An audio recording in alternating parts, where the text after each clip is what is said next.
El límite, donde la conciencia vincula, también pone límites, incluyendo y excluyendo. Muchas veces, por lo tanto, si queremos permanecer en un grupo, tenemos que negarle o retirarle al otro, que es distinto, que pertenencia, la pertenencia que para todos, que para nosotros reivindicamos. Así, por la conciencia, nos hacemos terribles para el otro, ya que en nombre de la conciencia tenemos que desear o hacer al otro que se desvía de ella, aquello que para nosotros mismos tenemos como consecuencia peor de una culpa y como amenaza extrema la exclusión del grupo.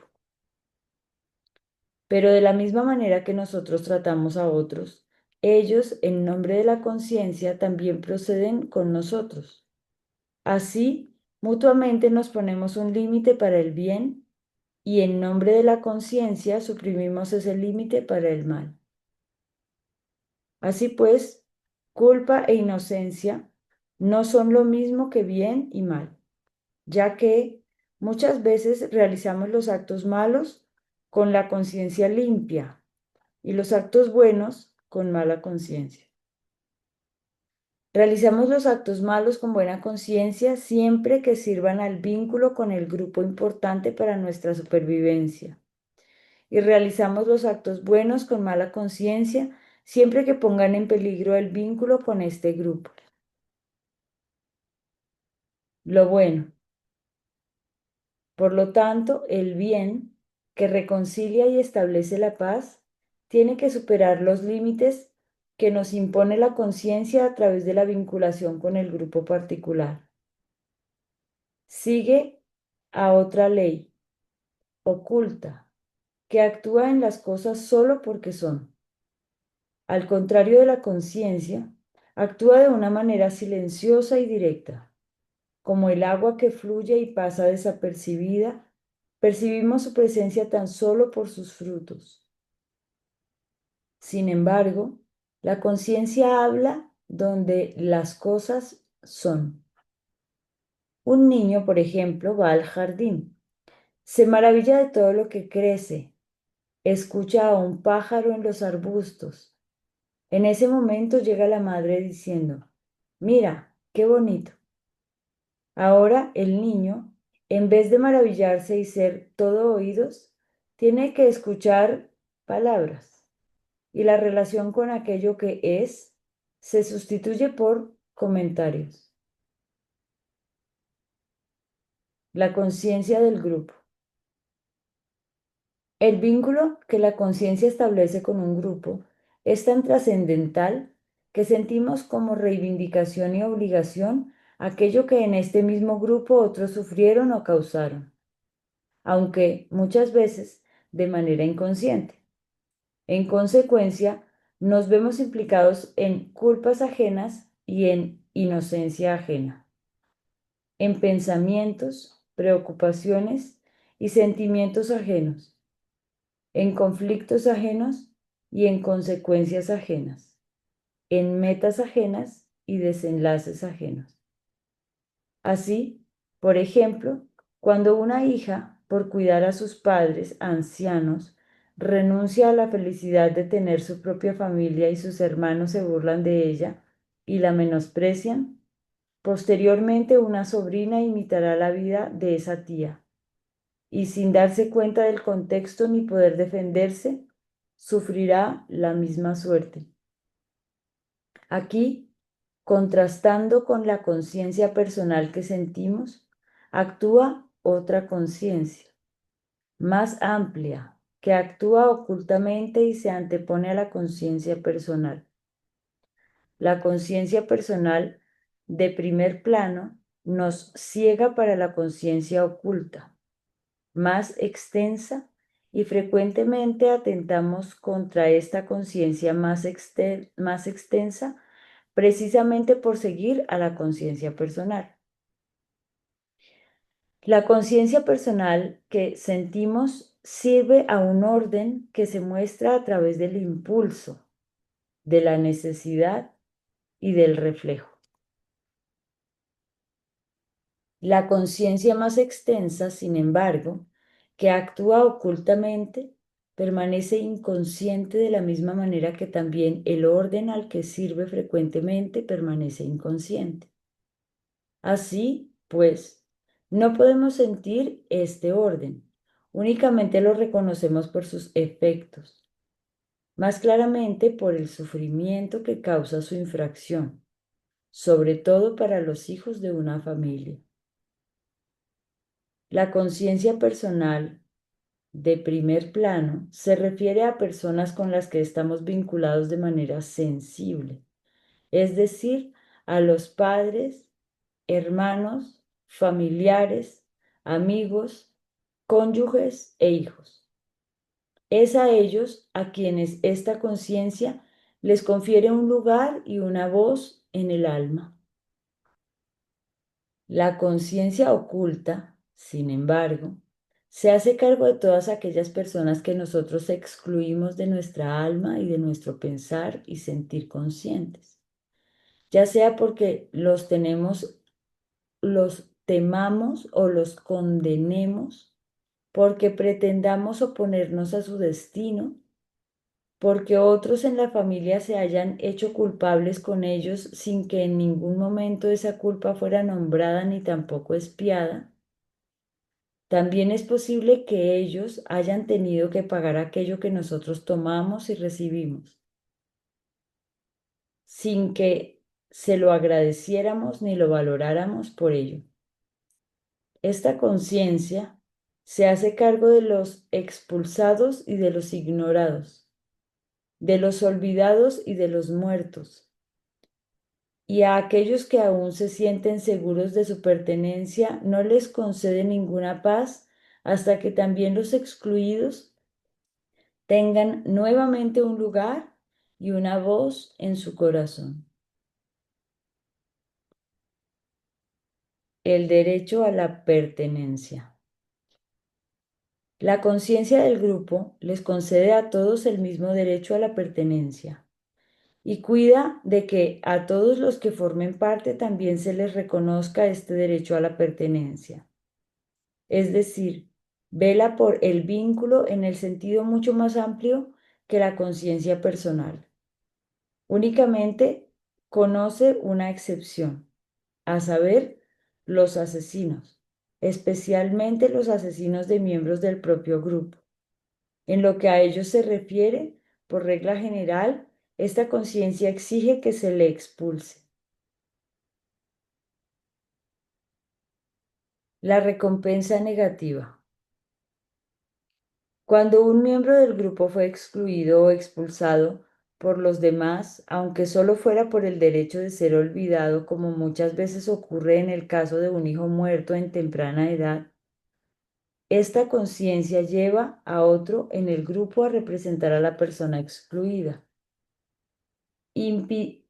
imitando la suerte de éste sin siquiera darse cuenta de ello. Así, por ejemplo, a través de una identificación inconsciente, un nieto imita a un abuelo excluido, viviendo y sintiendo y haciendo planes y fracasando como él, sin conocer el contexto. Para la conciencia de grupo, esta sería una compensación, pero a un nivel arcaico, de la misma manera que la conciencia de grupo en sí es una conciencia arcaica. Ella conduce a una recompensa negativa que no ayuda a nadie, ya que la injusticia cometida con un miembro anterior tan solo es repetida por otro miembro posterior, inocente, sin alcanzar ninguna reparación.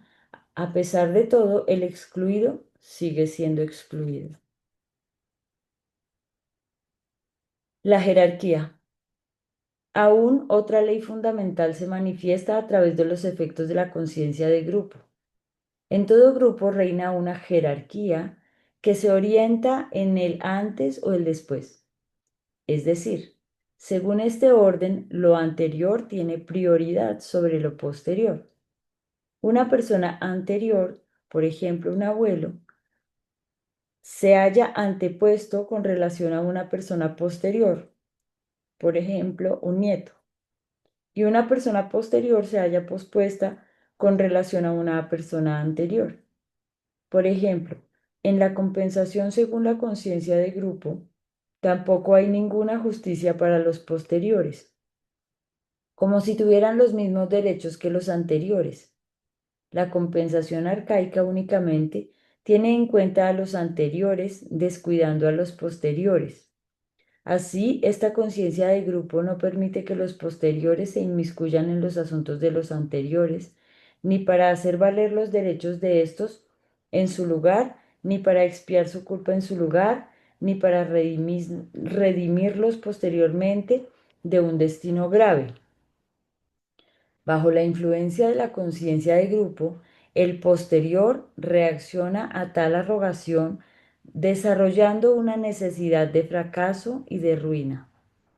Así pues, siempre que en una red familiar aparecen comportamientos autodestructivos y cuando una persona persiguiendo fines aparentemente nobles, a ojos y vistas ciegamente pone en escena su fracaso y su ruina, casi siempre el autor de tales actos es un pospuesto que, a través de su fracaso y casi aliviado, por fin honra a su antepuesto.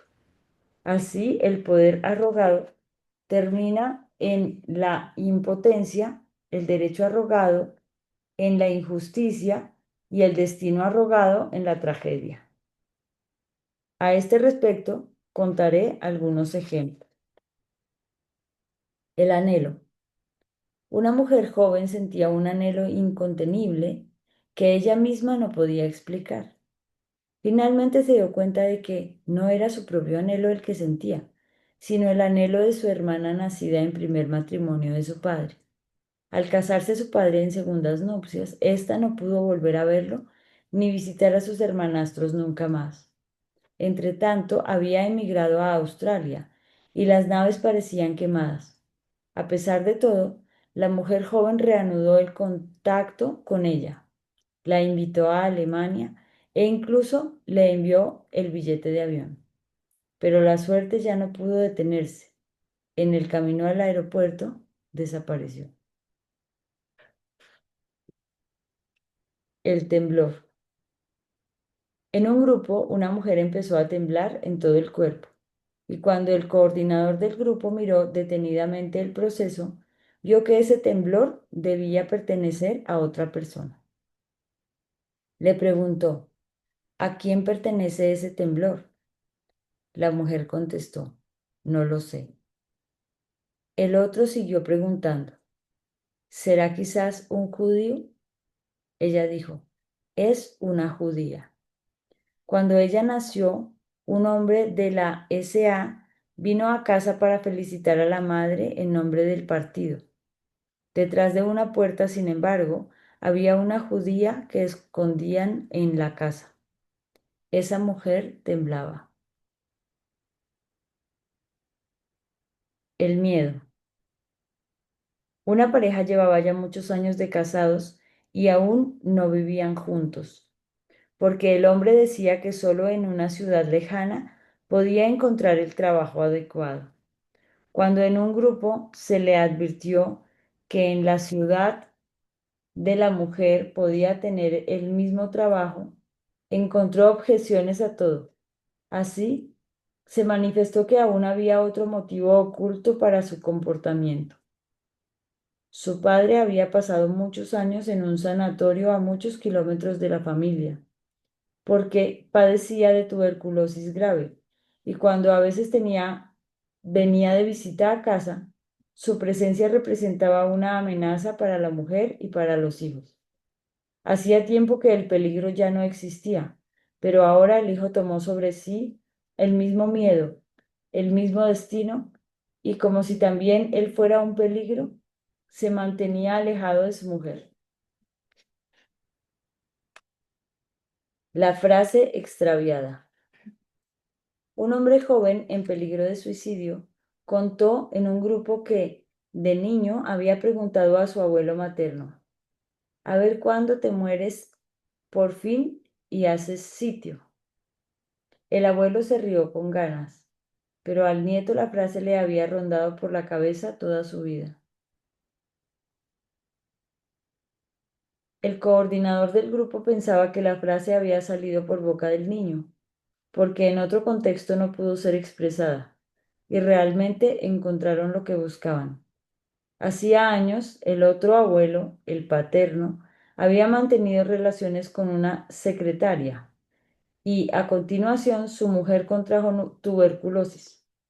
Aquí pertenecía esta frase: a ver cuándo te mueres por fin y haces sitio.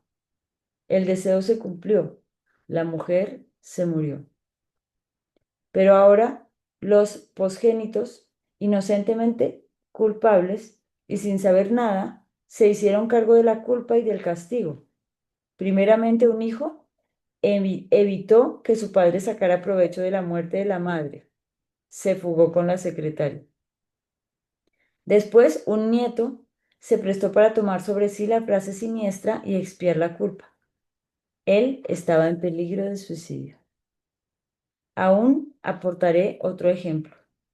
Un cliente me transmitió este caso por escrito y me atengo exactamente a sus afirmaciones.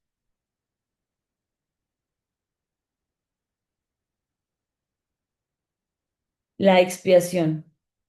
La bisabuela de un cliente se casó con un campesino joven y quedó en estado. Estando aún ella embarazada, el hombre murió, al parecer de fiebre nerviosa. Fue un 31 de diciembre cuando tenía 27 años. Una serie de sucesos masivos a partir de este momento, sin embargo, indican que la bisabuela ya durante este matrimonio mantuvo una relación con el hombre que posteriormente se convertiría en su segundo marido, y que la muerte del primer marido estaba relacionada con este hecho. Incluso se sospechó que fuera asesinado. La bisabuela se casó con su segundo marido, el bisabuelo del cliente, el 27 de enero. Este bisabuelo murió de accidente cuando su hijo tenía 27 años. El mismo día, exactamente 27 años después, un nieto del bisabuelo murió de la misma manera en un accidente. Otro nieto desapareció a la edad de 27 años. Exactamente 100 años después de la muerte del primer marido de la bisabuela, un bisnieto se volvió totalmente loco un 31 de diciembre a la edad de 27 años. Es decir, la misma fecha y a la misma edad a la que murió el primer marido de la bisabuela. El 27 de enero, el aniversario de la boda de la bisabuela con su segundo marido, ese bisnieto se ahorcó. Para entonces su mujer estaba embarazada, igual que la bisabuela, al morir su primer marido. El hijo del hombre que se había ahorcado, es decir, el tataranieto del bisabuelo del cliente, había cumplido 27 años un mes antes de la fecha de esa carta. Mi cliente tenía el presentimiento de que le podía pasar algo a ese hijo, pero pensaba que el peligro sería mayor en el aniversario de la muerte de su padre, es decir, exactamente el 27 de enero.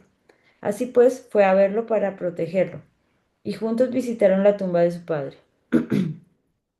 Después, su madre contó que este hijo, el 31 de diciembre, había estado totalmente fuera de sí, jugando ya con un revólver en ademán de suicidarse. Finalmente, la madre y su segundo marido pudieron disuadirlo. Todo esto ocurrió exactamente 127 años después de morir el primer marido de la bisabuela, a la edad de 27 años, un 31 de diciembre.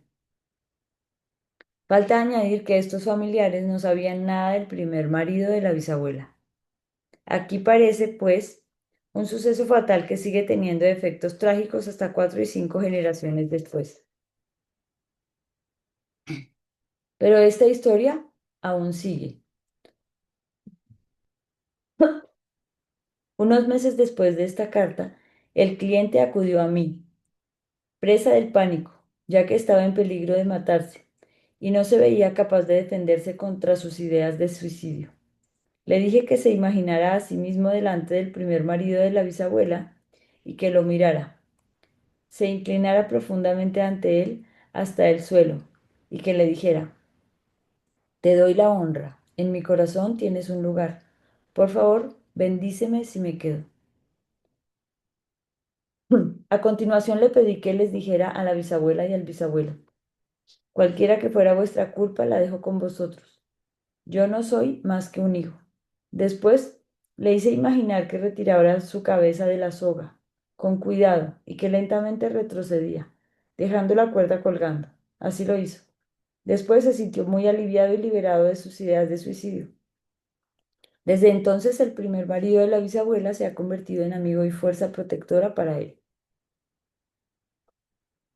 La solución. Con este último ejemplo también acabo de mostrar una solución que cumple las exigencias de la conciencia oculta de una manera sanadora. Los excluidos reciben la honra y reciben el lugar del rango que le corresponde, y los posteriores dejan la culpa y sus consecuencias allá donde pertenecen. Se retiran humildemente. De esta manera, se da una compensación que aporta reconocimiento y paz para todos. La compensación. En nuestras relaciones aún actúan, pues, órdenes que tanto se manifiestan en las conciencias como también a través de sus efectos. Quien conoce estos efectos puede superar los límites de la conciencia a través de la compensación. Esta comprensión sabe dónde las consecuencias nos ciegan, libera donde las conciencias atan, frena donde las conciencias empujan, actúa donde las conciencias paralizan y ama donde las conciencias separan. Para terminar, aún os contaré una historia al respecto. El camino. Al padre anciano llegó el hijo pidiendo, Padre, bendíceme antes de que te vayas. El padre dijo, sea mi bendición que te acompañe un primer trecho en el camino del saber. A la mañana siguiente salieron al aire libre y de la estrechez de un valle subieron a una montaña. El día se iba encogiendo cuando llegaron a la cima, pero ahora pero ahora hacia todas partes se extendía la tierra, hasta el horizonte, a la luz. El sol se puso y con él se desvaneció la deslumbrante suntuosidad. Se hizo de noche. En la oscuridad, empero, destellaban las estrellas.